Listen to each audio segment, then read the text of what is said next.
கொஞ்சம் காதல் கொஞ்சம் மோதல் இந்த இசை வெளியீட்டு விழாவுக்கு வந்திருக்க அனைத்து நண்பர்களுக்கும் என்னுடைய மாலை வணக்கம். நான் இப்போ தான் ஸ்ரீகாந்த் மேடையில் பேசி நான் பார்க்குறேன். இது போல் திரையில் இருந்தால் நீ தான் சூப்பர் ஸ்டாராக இருப்பாப்பா. இவ்வளோ எனர்ஜெட்டிக்காக இருக்க, நீ ஏதோ சாம்பார் மாதிரி வந்து சாம்பார் மாதிரி போயிட்டுருக்க. இவ்வளோ எமோஷனாக, இவ்வளோ ட்ரூத்ஃபுல்லாக இருக்க, இவ்வளோ இதுவாக பேசுகிற. நீ இதே உன்னோட ஒரிஜினல் கேரக்டராக நீ பண்ணி இருக்கணும். நீ வந்து படத்துலேயும் நீ பண்ணோம். அது இல்லை அதுலேயும் இப்போ என்ன பார்த்தா அந்த மௌனராத்திர சந்திரமௌலி மாதிரியே தெரிஞ்ச நீ அவ்வளோ. இதில் நீ 10% பண்ணியிருந்தாவே நீ வந்து, ஆனாலும் 25 வருஷம் ஆச்சுங்கிறத நம்பவே முடியலப்பா என்னால். நீ அதனால் நான் வந்து ஸ்ரீகாந்தோட ஒரு படம் பண்ணணும். நான் வந்து 2002 வந்து நான் ஒரு கூப்பிட்டு ஒரு படம் பண்ணுறதுக்காக கூப்பிட்டு பேசியிருந்தேன். அப்போ ஏதோ ஒரு கான்ட்ராக்ட் இருந்தார், ஆஸ்கர் மூவிஸ்க்கு அடுத்து ஏதோ படம் பண்ணணும் அப்படின்னு. அதனால் நான் அந்த படம் பண்ண முடியாமல் போயிடுச்சு வந்து. ஏன்னா அந்த பன்னீர் வந்து அவரோட என்னோட கேமராமேன், அவர் அந்த படம் பண்ணிட்டு இருந்தார். ஸ்டில்ஸ்லாம் எனக்கு முதல்ல கொடுத்துருந்தார். S S. அப்போது நான் பார்க்கும்போது ரொம்ப எனக்கு வந்து 90ல் பிரசாந்தை பார்த்த மாதிரி அவ்வளோ வந்து ரொம்ப சாஃப்டாக ரொம்ப அழகாக ஒரு எனக்கு தெரிஞ்சுது. சரி இவரை எப்படியும் வச்சு அடுத்து ஒரு லவ் சப்ஜெக்ட் பண்ணலாம் நான் வந்து ட்ரை பண்ணேன். அப்போ வந்து இல்லை சார் அந்த அக்ரிமெண்ட்டில் இருக்கேன்னு சொன்னார். அதனால் அதை பண்ண முடியாமல் போயிடுச்சு. ஒரு வேளை நான் பண்ணியிருந்தா நீ வந்து நம்ம சேர்ந்து ஒரு படம் எனக்கு வாய்ப்பு நான் மிஸ் பண்ணிட்டேன், அவ்வளோதான். இந்த விழாவுக்கு நான் வந்து இங்கே வருகை தருவதற்கு முக்கிய காரணம் வந்து இயக்குனர் கே ரங்கராஜ் அவர்கள் தான். ஏன்னா அவர் வந்து தமிழ் சினிமாவில் மற்றவங்களாம் இப்போ சொல்கிற மாதிரி எனக்கு தெரியல வந்து அவ்வளோ எல்லோரும் அதிகமாக அவர் கோவப்படுவார் அப்படிப்படுவார். நான் வந்து 30-35 வருஷமாக நான் அவரை பார்த்துட்ருக்கேன். ஒரு தடவை கூட கோவப்பட்டு நான் பார்த்ததே இல்லை. அவர் வந்து இல்லை நீ ஒரு தடவை அப்படி சிரித்த மாதிரியே தான் இருப்பார். அவர் வந்து சாஃப்டாக அமைதியாக வருவார், அமைதியாக போவார். ஏன்னா அப்போ நான் வந்து மணிவண்ணன் சார்ட்ட ஒர்க் பண்ணிட்டு இருக்கும்போது மணிவண்ணன், ரங்கராஜ், மனோபாலா இவங்க 3 பேரும் அந்த பாக்யராஜரோட பாரதிராஜரோட அசிஸ்டண்டாக இருக்கும்போது இவங்க 3 பேரும் சம காலத்தில் படம் பண்ணிட்டு இருந்தால எனக்கு வந்து மணிவண்ணன் சார் வந்து ஒரு அப்பா மாதிரினா அவர் சித்தப்பா இல்லை பெரியப்பா மாதிரி தான் எனக்கு அந்த ஒரு ஃபீல் தான். அதனால் அவர் கூப்பிட்ட உடனே இந்த நிகழ்ச்சி எப்படி இருந்தாலும் வந்துடணும், அவர் என்ன சொன்னாலும் வரணும் அப்படிங்கிற மாதிரியான அவர்கிட்ட பெரிய பழக்கம் இல்லாமலே அவர் மேலே வந்து எனக்கு ஒரு உறவு வந்து திரைத்துறையில் வந்து ஒரு ரசிகனாகவும் சமகாலத்தில் நான் ஒர்க் பண்ணும்போது என்னுடைய மணிவண்ணனோட கொலிகாக இருந்ததால் வந்து அவர் மேலே அளவு கடந்த அன்பு. நான் வந்து விஜயகாந்த் சாரோட படம் பண்ணணும் அந்த ஸ்டேஜில் அங்கே இருக்கும்போது அவர் தர்ம வெல்லம் படம் பண்ணிகிட்டு இருந்தார். அப்போ வந்து போகும்போது எனக்கு வந்து அப்போ பார்த்து பழக்கம். அப்போ வந்து எல்லா இடங்களையும் நான் பார்த்த எல்லா இடங்களுமே வந்து ஒரு அமைதியான மனிதராக தான் அவர் நான் பார்த்துருக்கேன். இப்போ நான் அந்த சாங்கை பார்க்க முடியல, ட்ரெய்லர் மட்டும் தான் பார்த்தேன். ஆனால் அதுவே வந்து ஒரு பானை சோற்றுக்கு ஒரு சோறு பதம்ங்கிற மாதிரி வந்து அந்த கலர்ஃபுல்லாக வந்து அது ரொம்ப அழகாக வந்து இப்போ ஹீரோயின் ரொம்ப அழகாகவும் ஹீரோ ரொம்ப அழகாகவும் ஒரு எனர்ஜெட்டிக்காகவும் இருந்தது. பார்த்தா ஒன்று ரொம்ப சந்தோஷமாக புது நியூ ஃப்ரேம் பார்க்குற மாதிரி இருந்தது. எல்லா இடத்துலையும் என்னென்னா வைன் வந்து ரொம்ப நாளானால் அந்த வைனுக்கு ரொம்ப அதிகம். அப்போது எக்ஸ்பீரியன்ஸ் ரொம்ப அதிகமானால் படித்தவங்க ரொம்ப ப்ரொஃபஸர் ரொம்ப அதிகமாக படிச்சிருந்தானா அவருக்கு ரொம்ப வேல்யூ அதிகம். ஆனால் தமிழ் சினிமாவில் மட்டும் எக்ஸ்பீரியன்ஸ் இருந்தால் அவனை ஒதுக்கி தள்ளிவிடுவாங்க. இது 3 அவங்க அன்ஃபிட் ஆகிறதுக்கு 3 இது இருக்குது சினிமாவில் வந்து. அவங்க வந்து எக்ஸ்பீரியன்ஸ் இருக்கும் இருந்தால் அவங்க அன்ஃபிட்டு, அந்த பட்ஜெட்டுக்குள்ளே படம் எடுத்துட்டாங்கன்னா அவங்க அன்ஃபிட்டு, குறைஞ்ச அந்த பிளான் பண்ணி படம் எடுத்தாங்கன்னா இப்போ அன்ஃபிட். இதுதான் இப்போ தமிழ் சினிமாவோட வந்து டயக்ராம் இதுதான். இப்போ இந்த டயக்ரத்தை இந்த கட்டுமானத்தில் ஒரு வீடு கட்டும்போது எப்படி இருக்கும் அந்த வீடு? ஒரு வீடு வந்து கட்டுமானத்தில் அஸ்திவாரத்தை வந்து பிளான் பண்ணி அதுக்கேற்ற மாதிரி வீடு கட்டினா அந்த வீடு வந்து சிறப்பாகவும் உறுதியாகவும் இருக்கும். ஆனால் எந்த விதமான கட்டுமானமும் இல்லாமல், எந்த விதமான அஸ்திவாரமும் இல்லாமல், எந்த விதமான பிளானும் இல்லாமல் வந்து படம் எடுத்துகிட்டு அப்புறம் சினிமா நல்லா இல்லைன்னு சொன்னால் சினிமா நல்லா இருக்குது. அந்த தயாரிப்பாளர்கள் அந்த உறுதியை அந்த வந்து அந்த பவரை வந்து கைவிட்டுட்டாங்கன்னா அந்த திரைப்படம் சரியாக வராது. யாராவது ஒரு பாஸ் அந்த இடத்துல இருக்கணும். இது எனக்கு யார் பாஸு? எனக்கு தயாரிப்பாளர் தான் பாஸு. அப்போ அவருக்கு எனக்கு பாஸாக இருக்கிற வரைக்கும் அந்த திரைப்படம் நல்லா வரும். வேறு யாராவது பாஸ் ஓவர் பண்ணாங்கன்னா அந்த திரைப்படம் சரியாக வராது. அதுதான் தமிழ் சினிமாவில் உள்ள எந்த தொழிலையும் பணம் போடுறவங்க முதலாளியாக இருக்கிற வரைக்கும் அந்த தொழில் சிறப்பானதாக இருக்கும். அதை விட்டுட்டு வேறு யாராவது வந்து அங்கே வந்து பவர் எடுத்தாங்கன்னா அது சரியாக வராது. அதுதான் தமிழ் சினிமாவோட இன்னைய நிலைமைக்கு காரணம். ஆனால் வந்து ரங்கராஜ் சார் இருக்கும்போது நான் வந்து அவரோட ஒர்க் பண்ணல. ஆனால் வந்து அவருக்கு கதை எழுதின ஒரு செல்வராஜ் சாரோ கலைமணி சாரோ அவங்க வந்து 3 பேரை பற்றி ஒரு கம்பேர் பண்ணி சொல்லுவாங்க. அதாவது எப்படின்னா, மணிவண்ணன் சாருக்கு வந்து ஒரு கதை வசனம் எழுதி கொடுத்தா அவர் வாங்கி போவார். அந்த கதை வசனம் அப்படியே திரும்பி வந்துடுமா நமக்கு. அந்த பேப்பர் வாங்கி வச்சுப்பார். அவர் கதையோ அவர் வசனமாக எடுப்பார். அதனால் அந்த கதையை நம்ம இன்னொரு படத்தில் யூஸ் பண்ணலாம், அந்த வசனத்தை இன்னொரு படத்தில் யூஸ் பண்ணலாம். அது வந்து இதுவே பண்ண மாட்டார். அப்புறம் எப்போ எடுப்பார்னு தெரியாது, வெறும் நாள் எடுப்பார்னு. ஆனால் கே ரங்கராஜ் சார் எப்படின்னா 9 to 6 5 சீனுன்னா அது வந்து 8:30க்கே அந்த ஷூட்டிங் ஆரம்பிச்சிருவார். கரெக்டாக வந்து 6 o'clock முடிக்கணும்னா கடைசியில் முடியும்னு அந்த 6:15 கொண்டு போய் முடிப்பார். அவ்வளோ ஷார்ப்பாக அந்த சீனை 5 சீனை கரெக்டாக முடித்து நீட்டாக முடித்து அந்த சீன் நம்ம பார்க்கும்போது ஆஹா நம்ம சீன் அப்படியே இருக்குது அப்படிங்கிற மாதிரி ஒரு சந்தோஷமாக இருக்கும். மனோபலம் எப்படின்னா 9 மணிக்கு ஷீட் ஆரம்பித்து 1:30 மணிக்கெலாம் அந்த சீனை முடிச்சுட்டு சீனை கொடுன்னு கேட்பேன். அவ்வளோ அர்ஜென்ட்டாக அவனுக்கு அப்படின்னு.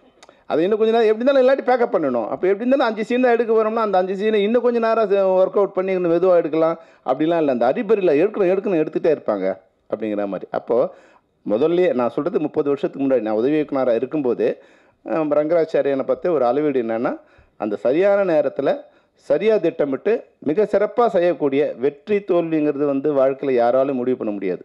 வெற்றி தோல்வி வந்து என்னுடைய திறமையை வந்து அது மதிப்பிடுறது கிடையாது. நான் எடுக்கிற கதை அது சிலருக்கு பிடிக்கலாம், பிடிக்காமல் போகலாம். அது ஒரு வேவ் இருக்குது. அதனால் அந்த வெற்றி தோல்விங்கிறது வந்து ஒரு தொழில்நுட்ப கலைஞனோட தகுதியை தீர்மானிப்பதல்ல, அந்த படத்தோட தரம் தான் தீர்மானிக்கும். இந்த படத்தை பார்த்தோன்னே இன்றைக்கி சொன்னார் இல்லையா வந்து கே.ராஜன், இந்த படம் இது போல் இருக்குது அப்படின்னு சொன்னார் இல்லையா. அதுதான் வந்து ஒரு இயக்குனரோட இல்லை ஒரு படைப்பாளியோட தரத்தை தீர்மானிப்பது அந்த படத்தோட எப்படி எடுத்திருக்காங்கிற விஷயம் தானே தவிர அந்த படத்தோட வெற்றி தோல்வி இல்லை. அதனால் நிச்சயமாக இப்போ வந்து ஒரு காலம் மாறு. இப்போ ராஜன் சார் சொன்ன மாதிரி ராஜன் சார் சொன்னார், அது சொன்னதிலே எனக்கு ரொம்ப வருத்தமான விஷயம். சமண்ணா மாதிரி தங்கச்சிக்குன்னு சொன்னார். தமிழ்நாட்டில் 8 கோடி பேர் வருத்தப்படுவாங்க தமன்னா மாதிரி தங்கன்னு சொன்ன உடனே. அதை தவிர அவரோட கருத்து எல்லாத்தையும் நம்ம எடுத்துக்கலாம். மிக சிறப்பாக சொன்னார். அதாவது தமிழர் பண்பாடுன்னு ஒன்று தான். இப்போ ஏன் தமிழர் பண்பாடை பற்றி பேச வேண்டிய ஒரு சூழ்நிலை வருதுன்னா, தமிழுங்கிறது வந்து ஒரு சாம்பல் பூத்த நெருப்பு. பார்க்குறவன் அது சாம்பல் நினச்சி கை வச்சானா சுடும். எல்லாருக்கும் தான் அது, சினிமாவுக்கும் சரி அரசியலுக்கும் சரி. அது சாம்பல் பூத்த நெருப்புங்கிறது அனைவரும் உணரணும். இல்லைன்னா அது தொட்டால் அவங்க கையை சுடும். இந்த நெருப்பை அணைப்பதற்கு யாராலும் முடியாது. இது கால நெருப்பு. இது வந்து பல்லாயிரம் ஆண்டுகளால் 10,000 ஆண்டுகளுக்கு மேலாக அணையா நெருப்பாக இருக்குது. கொஞ்ச நேரத்தில் அது வந்து சாம்பல் பூத்திருக்கும். நீங்கள் ஊதி பார்த்தீங்கன்னா தெரியும். ஊதிங்கன்னா உங்கள் வாய் வெந்து போயிடும். அதனால் தயவுசெய்து நீங்கள் அவங்க வேலையை பார்த்துக்கிட்டு இருக்கேன், அவ்வளோதான். எங்களுடைய கலாச்சாரத்தை பண்பாட்டை வந்து நீங்கள் யாரும் அழிக்க முடியாது. அதனால் வந்து அதுக்காக வந்து வேறு வழியில் வேறு இது வர வேண்டிய அவசியம் எங்களுக்கு இல்லைங்கன்னு தான் நான் உறுதியாக சொல்ல முடியும். தமிழ் மொழி கல் தோண்டி மண் தோன்றா காலத்துக்கு முன் தோன்றிய குடி. இது வந்து அதனால் இது இன்னும் வந்து 10,000 வருஷம் இல்லை, 100,000 வருஷம் இந்த மொழி வாழ்ந்துக்கிட்டே இருக்கும். அதுக்கு ரங்கராஜ் மாதிரியான இயக்குநர்களே அது பிரசவிச்சுக்கிட்டே இருக்கும். அது யாரும் வந்து இன்னொரு கடவுள் வந்து காப்பாற்ற போகிறதில்ல. அது கடவுள் காலம் வந்து அதுக்குண்டான படைப்பாளிகளை அது வந்து அனுப்பிச்சிட்டே இருக்கும். அந்த மொழியையும் அந்த கலாச்சாரம் காப்பாற்றுவதற்கு அதை அனுப்பிச்சிட்டே இருக்கும். அது வந்து அது போன்ற ஒரு இயக்குனர் தான் வந்து எங்களுடைய ரங்கராஜ் சார். நிச்சயமாக உங்களுக்கெல்லாம் பத்திரிகையாளருக்கு வந்து மிக மிக தாழ்மையான ஒரு வேண்டுகோள்னா, உங்களுக்கு ஒரு தர்மம் இருக்குது. உங்களுக்கெல்லாம் ஒரு காலத்தில் செய்தி கொடுத்தோம், நட்பு கொடுத்தோம், உங்களையெல்லாம் வளர்த்த ஒரு இயக்குநர்களை ரங்கராஜ் சார் ஒரு முக்கியமான ஒரு நண்பராக இருந்திருப்பார். அந்த தர்மத்தை நீங்களை வச்சுட்டு உங்களுக்கு இப்போ வந்தவங்களுக்கு இல்லாமல் இருக்கலாம். இல்லை உங்கள் மூத்தவராக இருக்க, இல்லை உங்களோட அப்பாவாக இருப்பார், இல்லை உங்கள் சகோதராக இருந்திருக்கலாம், இல்லை உங்கள் முன்னோடியாக இருக்கிற அனைத்து பத்திரிகையாளருக்கும் மிக நெருங்கிய நண்பராக, மனிதாபிமானம் உள்ள ஒரு நண்பராக வந்து ரங்கராஜ் இருந்திருப்பார். அதனால் ஒரு தாய்க்கு பண்ண வேண்டிய கடமை மாதிரி இந்த பத்திரிகையாளர்கள் இந்த ரங்கராஜ் சார் ஒரு படத்தை நீங்கள் காப்பாற்ற வேண்டியது உங்களுடைய தர்மம். நான் வந்து உங்களை தயவு செய்து கேட்குறேன். என் படத்தை கூட நான் கேட்குறேன். ஏன்னா இது போன்ற மிகச்சிறந்த மனிதர்கள் இதெல்லாம் இப்போ டைரக்ட் சொன்னார். இப்போ வந்து ஸ்ரீகாந்த் சொல்லும்போது சொன்னார், அவர் 4 மணிக்கு வந்தார், 3 மணிக்கு வந்தார். அப்படிலாம் இல்லாமல் இந்த படத்துக்கு ஒரு 2-3 தடவை பிரச்சனை வந்தது. அது வரும்போது தயாரிப்பாளரை விட மிக அதிகமான நேரம் வந்து அதுக்காக காத்திருந்து அதை சரி பண்ணி அந்த படத்தை முடிக்கணுங்கிறத மிக சிரத்தை எடுத்து வந்து ரங்கராஜ் சார் வந்து அது பண்ணார். டைரக்டராக மட்டும் இல்லை, அவர் தயாரிப்பாளராகவும் இருந்து அந்த படத்துக்கு உண்டான வேலையை பண்ணும்போது இது போன்ற இயக்குநர்களை நீங்கள் வளர்த்தீங்கன்னா தமிழ் சினிமா நல்லா வரும். 4 மணிக்கு வரவங்களை வச்சு நீ படம் எடுத்துகிட்டு படம் நான் நஷ்டம் அடைஞ்சேன், ரோட்டுக்கு வந்துட்டேன்னா நீ சரியான ஆட்களை, திறமையான ஆட்களை கண்டுபிடிச்சி அவங்களுக்கு வந்து அந்த டெக்னீஷியனை கண்டுபிடிச்சி அவங்களுக்கு படம் கொடுக்கணும். சும்மா வந்து நாளைய இயக்குநர்லேருந்து வந்துட்டாங்க, இல்லை வந்து ஒரு வந்து ஷார்ட் ஃபிலிம் எடுத்து கொடுத்தாரு, எல்லாம் ஓகே. நான் வந்து அவர்கள் வர வேணாம்னு சொல்ல. புதிய ரத்தம் வந்தால் தான் உடல் வந்து இயங்கிக்கிட்டே இருக்கும், புதிய நீர் வந்தால் தான் நதி ஓடிட்டே இருக்கும், இல்லைன்னா அழுகி குட்டையாக போயிடும், அது வேறு விஷயம். ஆனால் வர்றவங்க வந்து அது வந்து புதிய நதியாக வருதா இல்லை சாக்கடை தொழிற்சாலையிலேருந்து வெளியேற்றப்பட்ட கழிவுநீராங்கிறத நீங்கள் முதல்ல தெரிஞ்சுக்கணும். வர்றவர்களை அவருடைய திறமையை சோதிச்சு. இன்னொரு பெரிய விஷயம் என்னென்னா, கதை சொன்னால் ஒருத்தன் டைரக்டர் ஆகிடுறதுங்கிறது இந்த தமிழ் சினிமாவோட பெரிய சாபமாக இருக்குது. கதைக்கும் டைரக்டரும் சம்மந்தமே இல்லைங்க. கதை சொல்கிறவன் கதாசிரியர், கதை சிறப்பாக சொல்கிற ஒருத்தர் இருப்பான், அது விஷயமே இல்லை. அந்த சொல்கிறப்பட்ட கதையை வந்து எப்படி வந்து ஸ்க்ரீனுக்கு கொண்டு வருது, அதுக்குண்டான காட்சிகளை எப்படி அமைக்கிறது, அதுக்குண்டான பின்புலத்தை எப்படி அமைக்கிறது, அதுக்குண்டான நடிகர்களை எப்படி கொண்டு வருது, இதுதான் கதை டைரக்டரோட வேலை. தவிர இவன் கதை சொன்னாலாம் டைரக்டர் ஆகிட்டு தமிழ் சினிமாவை கெடுத்துக்கிட்டே இருக்காங்க. இப்போ ரங்கராஜ் சார் பண்ணதில் நிறைய கதைகள் வந்து அவர் பண்ண கதை இல்லை, வெளியேந்து கதை வாங்கி பண்ணது தான் வந்து இன்றைக்கி மிக பிரம்மாண்டமானது இருக்குது. அப்போ இயக்குநர்களுக்கே வந்து ஒரு நோய் இப்போ வந்துடுச்சுன்னா, ஒரு கதை சொல்லியிருக்கேன் சார், அவர் ஓகே பண்ணால் டைரக்டர், கதை ஓகே பண்ணால் எப்படியா டைரக்ட் பண்ண முடியும் சொல்லுங்கள். நீங்கள் கார் வாங்கினவங்களாம் டிரைவர் ஆக முடியாது இல்லையா? டிரைவிங் தெரிஞ்சவன் தான் டிரைவர். கார் வாங்கிட்டா டிரைவர் நம்ம கொடுக்குறது இல்லை.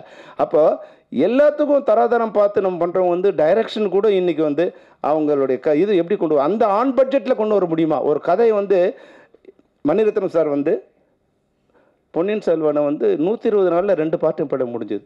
மொத்தம் வந்து 1000 நாள் ஷூட் பண்ணணும். அப்போ அவங்களால எப்படி முடியுது? அப்போ அது போன்ற திறமை மிக்க இளைஞர்களை இல்லை படைப்பாளிகளை தேர்வு செய்து தமிழ் சினிமா வர வரைக்கும் தமிழ் சினிமா வாழ்ந்துகிட்டே இருக்கும், அதில் எந்த பிரச்சனையும் இருக்காது. அது போன்ற இயக்குநர்கள் ஒருத்தர் வந்து எங்களுடைய இயக்குனர் ரங்கராஜ், அது போன்ற பேர்லேயே மாணிக்கமாக இருக்கார் ஒருத்தர். இந்த மேடையில் என் படம் வந்து ஆடியோ ரிலீஸ்க்கு முன்னாடி என் சம்பளத்தை கொடுத்துட்டாருன்னு சொன்ன ஒரே தயாரிப்பாளர் பேர் வந்து மாணிக்கம் தான். பேரில் மட்டும் மாணிக்கம் இல்லை, நீங்கள் மாணிக்கமாக இருக்கீங்க. அந்த வகையில் இந்த தயாரிப்பாளரோ ரங்கராஜ் சார் வந்து தனக்கு ஒரு வாழ்க்கை வந்தது, தான் மேலே வந்துடணும் அப்படின்னு நினைக்காம அவர் சூஸ் பண்ண எல்லா டெக்னீஷியனும் பாருங்கள், எல்லாருக்குமே இந்த படம் ஒரு வாழ்க்கை தர படமாக அமைச்சிருக்கு. தனக்கு ஒரு வாழ்க்கை வரும்போது தன்னோட சேர்ந்த எல்லாரையுமே இல்லை தன்னை போல இருக்கிற எல்லாருமே தேர்ந்தெடுத்து ஒரு கொடுக்குறது. அப்பா நானே இப்போ தான் படம் பண்ண போகிறேன், உங்களெல்லாம் எப்படி நான் சான்ஸ் கொடுக்குறதுன்னா இன்றைக்கி சொல்லுவாங்க.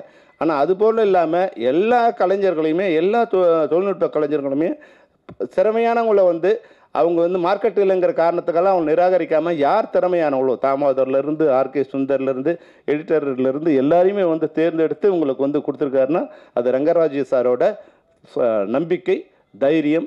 அதுக்கு வந்து துணை போன திரு மாணிக்கம் அவர்களுக்கு எங்களுடைய வாழ்த்தை தெரிவிக்கிறேன்.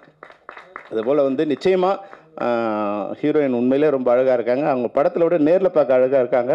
அதுக்கு நீங்கள் கொஞ்சம் எங்களோட கார்டியலாக இருக்கணும். நீங்கள் இந்த படம் முடிச்சிங்கன்னா ஒத்துக்கிட்டிங்கன்னா எப்படியாவது கொஞ்சம் ஃப்ரிக்ஷன் இல்லாமல் அதை வந்து படத்தை முடிச்சு கொடுத்துடணும். நீங்கள் உங்களோட வாழ்க்கை இன்னும் ரொம்ப நாள் இருக்குது, இப்போ தான் நீங்கள் என்ட்ரி ஆகிருக்கீங்க. இது இப்போ ஏன்னா என்னோடய ஒய்ஃபுக்கு வரும்போது அது மாதிரி ஒரு பிரச்சனை வந்துடுச்சு. இங்கேயும் அங்கேயும் கால் ஷீட் கொடுத்துட்டு 2 படத்தையுமே பண்ண முடியாமல் இருக்கும்போது அது தகராறு இல்லாமல் பண்ணிக்கணும். 2 பேரையும் ஹர்ட் பண்ணாமல் வந்து அதை ஸ்மூத் பண்ணிக்கிற மாதிரியான மேனேஜர் இருக்கணும். அவங்க நமக்கு வந்து மேனேஜர் வந்து உங்களோட அதிகமாக வந்து ஓவர் ஆக்ஷன் பண்ணக்கூடாது. அவங்க கொஞ்சம் அன்பாக இருந்து எங்கள் மேனேஜர் இருக்காங்களா இங்கே? ஏன்னா நமக்கு வர்றவங்க வந்து நம்ம ஒரு ஸ்டேஜ் வர்ற வரைக்கும் அவங்க நமக்கு பொலைட்டாக இருந்தாங்கன்னா அது கொஞ்சம் சீக்கிரமாக முடியும். அப்படி இல்லாமல் வந்து அவங்க நம்ம செலிப்ரிட்டியோட ஃபெமிலியாகிட்டு வச்சு அவங்க கொஞ்சம் அதிகமாக பண்ணாங்கன்னா அந்த கோபம் வந்து நம்ம மேலே தான், ஹீரோ மேலேயும் இல்லை ஹீரோயின் மேலே தான் வரும். அதனால் அவங்க நம்மளுடைய மேனேஜர் வந்து நமக்கு நேரம் இல்லைங்கிறதுக்காக தான் நம்ம மேனேஜர் வச்சுக்கிறோம். மேனேஜர் பிடிக்கிறதுக்கே ஒரு வேலையாக இருக்குது. அவருக்கு ஃபோன் பண்ண எடுக்கல சார், நீங்கள் எனக்கு ஃபோன் பண்ணி கொடுங்க சாருங்கிற நிலைமைக்கு வந்து அது போன்ற இருக்கிற மேனேஜர்களை நீங்கள் மாற்றிக்கணும். எந்த பெரிய தயாரிப்பாளரோ சின்ன தயாரிப்பாளரோ அவங்க கூப்பிட்டா அவங்களோட காலுக்கு வந்து நீங்கள் அவைலபிள் இல்லாமல் இருக்கலாம், ஆனால் அவங்க மேனேஜர் வந்து அவைலபிளாக இருந்தே தரணும். அது மாதிரியான மேனேஜர்களை தான் நீங்கள் வச்சுக்கணும். அப்போ தான் வந்து இந்த படம் சிறப்பாக இருக்கும். நீங்கள் உண்மையிலே ரொம்ப அழகாக இருக்கீங்க. நிச்சயமாக நீங்கள் உங்களுக்கு தமிழ் சினிமாவில் ஒரு பெரிய எதிர்காலம் இருக்குது. அதுபோல் வந்து தம்பி சகோதரர் ஸ்ரீகாந்த் வந்து அது பண்ணும்போது 2-3 படத்துக்கு ஹீரோயின் அவர் தான் என்னோட இது ரெக்கமெண்ட் பண்ணாருன்னாங்க. அவங்க வந்து ஹீரோயின் உங்கள் பின்னாடி ஒழிஞ்சிக்கூடாது.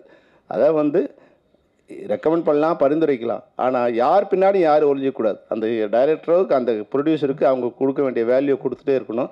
அப்போ தான் வந்து அந்த இப்போ எப்படி நீங்கள் எல்லோரும் சேர்ந்து இந்த படத்தை சிறப்பாக முடிச்சிங்களோ, அது உங்களுக்கு எவ்வளோ சிரமம் இருந்ததோ அது தெரியாது. இந்த சிரமத்தெல்லாம் வந்து நான் வெளியே சொல்ல வேண்டிய அவசியம் இல்லை. ஆனால் நீங்கள் ஸ்க்ரீனில் என்ன கொடுக்குறீங்க, உங்கள் ஸ்க்ரீனை பார்க்கும் இந்த படத்தில் இல்லை சார். இந்த படத்தில் இல்லை. இந்த படத்தில் வந்து ரங்கராஜ் சார் தான் சூஸ் பண்ணான்னு சொன்னார். அதனால் இந்த கஷ்டம்லாம் நம்ம எவ்வளோ கஷ்டப்பட்டாலும் இப்போ என்னென்னா படத்தை ஷூட்டிங் போகும்போது ஷூட்டிங்கில் எப்படி இருக்குது, அங்கே 5 கேரவன் இருக்கா, 10 கார் இருக்குதா, இந்த என்ன கேமரா இருக்குது, இதெல்லாம் நம்மளுடைய பெருமைக்கு நம்மளோட ஈகோவுக்கு தானே தவிர அதெல்லாம் ஸ்க்ரீனில் வரப்போகிறது இல்லை. ஸ்க்ரீனில் என்ன வரப்போகுதுன்னா நீங்கள் கேமரா முன்னாடி என்னென்னலாம் இருக்கோ அதுதான் ஸ்க்ரீனில் வரப்போகுது. அதனால் அந்த அளவுக்கு மிக சிறப்பாக பண்ண இன்றைக்கி ராஜன் சார் சொன்ன மாதிரி சிறிய படங்கள்லாம், கதையுள்ள படங்கள்லாம், தரமான படங்கள் எல்லாம் மிகப்பெரிய வெற்றியை நோக்கி அடைஞ்சிருக்கு. அதனால் வந்து யாரும் இனி பயப்பட வேண்டிய அவசியம் இல்லை. நம்ம என்ன பண்ணிட்டோம், அரசனை நம்பி புருஷனை கைவிட்ட மாதிரி ஓடிடி வந்துச்சு, சேட்டலைட் வச்சுருந்து பேன் இண்டியா பண்ணோம்னு ஆரம்பிக்கும் போதே பேன் இண்டியா படம் பண்ணுறது. தமிழ்நாட்டிலே படம் பண்ண முடியாதவங்க பேன் இண்டியா படம் பண்ணி என்ன பண்ணுறது, எந்த ஊர்லேயும் ஓடல. அந்த ஊருக்கு படம் எடுக்கிறேன்னு அவன் சொல்கிறான், இது தமிழ்நாட்டில் நல்லா இருக்குங்கிறான். தமிழ்நாட்டில் பார்க்குறோம் சார், இது தெலுங்கு படம் மாதிரி இருக்கேன்னா, அதில் ஒரு ஆர்டிஸ்ட்டு, இதில் ஒரு ஆர்டிஸ்ட்டு, எல்லாத்தையும் போட்டு பிரியாணி பண்ணணும்னா அதில் மட்டன் போடணும், நீ சாம்பார் பண்ணணும்னா அதில் வந்து பருப்பு போடணும், ரெண்டுத்தையும் போட்டு பண்ணினா எப்படி இருக்கும்? நான் எல்லாம் பேன் இண்டியா படம் பண்ணணும்னா முடிஞ்சவன் பேன் இண்டியா படம், ஜெயிலர் படம் பண்ணாங்கன்னா அதுக்கேற்ற ஆர்டிஸ்ட் போட்டு பேன் இண்டியா படம் பண்ணுறாங்க. நீ வந்து 2 கோடியில் படம் ஆரம்பிக்க போறேன்னா இதுவும் பேன் இண்டியா படம். அதை வந்து புளியை பார்த்து பூனை சூடு போட்டுட்டா மாதிரி நானும் பேன் இண்டியா படம் பண்ணேன்னு அது எந்த இந்தியாவுக்குமான இல்லாமல் படம் ஆகிடுது. அதனால் நம் மண்ணுக்கான படங்களை நீங்கள் எடுங்க. நம்ம திரையரங்கில் படம் ரிலீஸ் ஆனால் மட்டும்தான் அது திரைப்படம். ஓடிடியில் வந்தாலோ சேட்டலைட்டில் வந்தாலும் அதான் படம் இல்லை. நம் திரையரங்களை நம்மளை வாழ வைக்க வைக்கின்றோம். நம்ம திரையரங்கு இருக்கிற வரைக்கும் சினிமா இருந்துகிட்டே இருக்கும். அதனால் ஓடிடிங்கிறது எக்ஸ்ட்ரா வருமானமாக இருக்கணுமே தவிர ஓடிடிக்காகவே நீங்கள் படம் எடுக்காதீங்க. திரையரங்கத்தில் படம் எடுங்க. திரையரங்கத்தில் பார்க்குறவங்க தான் ரசிகர்கள். வீட்டில் பார்க்குறவங்களோ ஃபோனில் பார்க்குறவங்களும் அவங்களாம் ரசிகர்கள் இல்லை. அவங்களாம் அந்த வருமானம் தயாரிப்பாளருக்கு வரப்போகிறதும் இல்லை. அதனால் திரையரங்களை வாழ வைக்கிற மாதிரியான திரைப்படங்களை தான் இயக்குநர்களோ தயாரிப்பாளர்களோ தயாரிக்க வேணும். அப்போது தான் தமிழ் சினிமா நல்லா வரும். இப்போ வந்து உண்மையாகவே தமிழ் சினிமா ஒரு நல்ல வளர்ச்சியை நோக்கி போயிட்டுருக்கு. அது ஒரு 3 நாள் 100 நாள் ஓடி வர வேண்டிய கலெக்ஷன் 3 நாள்லேயே வரக்கூடிய வாய்ப்பு இருக்குது. அது நீங்கள் நன்கு உணர்ந்து சிறிய திரைப்படங்களை இப்போது நம்மகிட்ட ரஜினிகாந்த் சார் டேட் இல்லை. அப்போ நம்ம என்ன பண்ணணும்? 2 தான். நம்மகிட்ட பணம் இல்லை, ரஜினிகாந்த் டேட் இல்லை. அப்போ என்ன பண்ணணும்? அதுக்கு ஒரு படம் இருக்குன்னா என்ன பண்ணணும்? நம்ம அறிவு தான் பணம், நம்ம அறிவு தான் ரஜினிகாந்த்.